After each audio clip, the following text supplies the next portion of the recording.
there seems to be a lot of division on Dabo Swinney.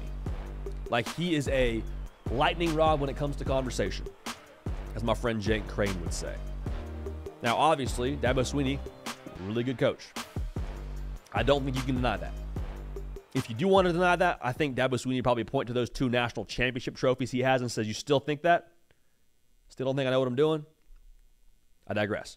Now, the doubt around him and the reason why there's, cause for some folks to have objections to how he does things is he has been, in one way, slow to embrace what modern college football is right now, which is the transfer portal. Pretty much said, hey, don't do it. It is what it is. There was this thought early on, too, that Clemson was maybe a little bit slower to get on the NIL train than some other schools were. It is what it is.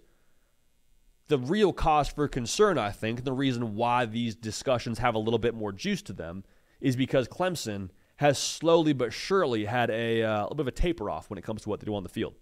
There was a time where Clemson pretty much had a timeshare in the college football playoff. Now, they've missed it the last few years. And where I stand on Dabo Swinney is I'm not really frustrated at Dabo Swinney so much as I am frustrated for Dabo Swinney, if that makes sense. Like, do I wish he would adapt and use the portal? 100%. But at the exact same time, I think what he's saying is true when he says most guys aren't good enough to play here with us at Clemson. And that's part of the frustration is, like, the roster itself, I think, is already really good. Like, Clemson already recruits, for the most part, at a pretty high level.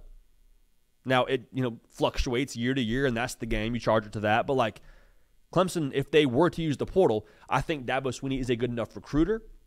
I think he's created a culture and a place that's attractive enough to where if they opened it up and said, hey, we'll go take 4 or 5 transfers, I think they'd crush it. And to be honest, I think that would make the difference in a couple of key spots. So I'm frustrated more so that Dabo Swinney is sitting on what I believe is a winning hand in a lot of ways. He's just a few cards short of having that totally winning deck, if you will. And we talked about this earlier in the show, but like the transfer portal, the reason why I'd love to see Dabo Swinney use it is because it would increase his margin for error when it comes to what they do on the recruiting trail. Like right now, they're getting beat by teams that are maybe not recruiting as well as Clemson, but they're using the portal to supercharge the roster, and maybe they recruit at like a 75% hit rate, but they use the portal to help make up whatever ground they lost. Where if you're Clemson, if you're not using the portal, you have less margin for error, and you got to recruit at like a 90-95% hit rate to compete with those other supercharged rosters. So for me, it's like, if I'm Dabo Swinney, help me. You know what I'm saying? Like, help me help this roster to get to where we want to go. Now, I will say this too. Dabo Swinney, skin's on the wall. He knows his football team. He's doing what he wants to do. Like, who am I to tell Dabo Swinney how to run his football team? This is just one guy with a mic and his opinion.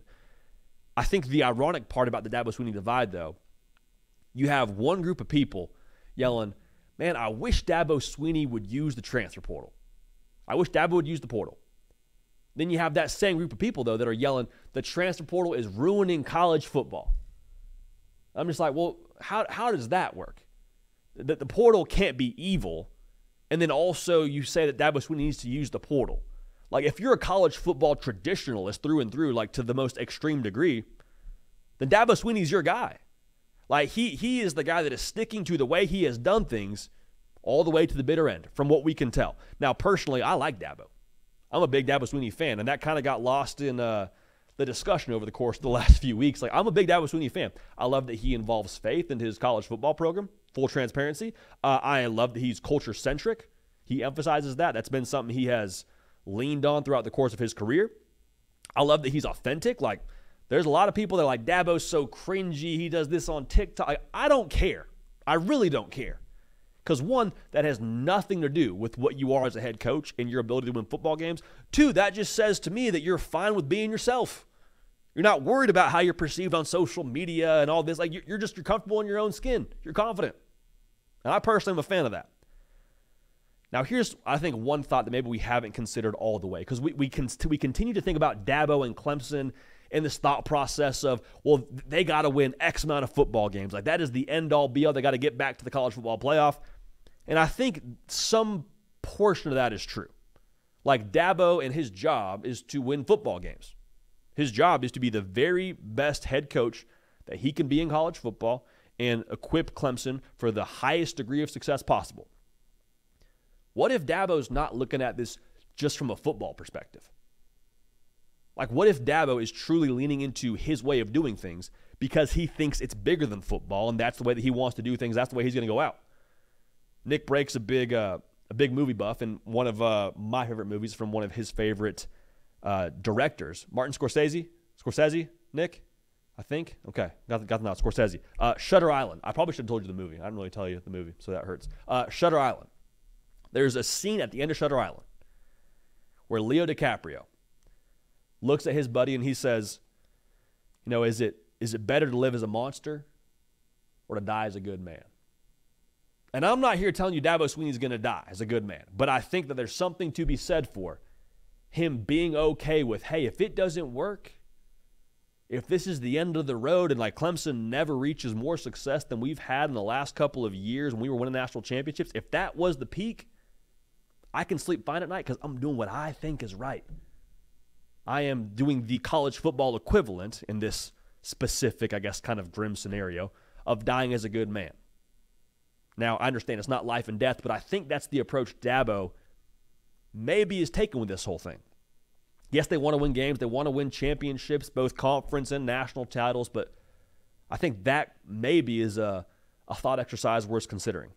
So there's two obvious ways forward here. There's two things that are going to happen. Dabo will either secede and adopt the portal and use the portal to make his football team better. And full transparency, again, I think that his culture is probably good enough to where you could add 4 or 5 guys, bring them on board if you vetted them correctly, and you can have a lot of success. I think that makes a ton of sense, and I would love to see them do that. Or says, you know what? I'm not using the portal. Thanks, but no thanks. I'm gonna go out on my terms. If we don't have success, so be it, but I am not using the portal because I don't believe in that being our way to go forward. Okay, cool.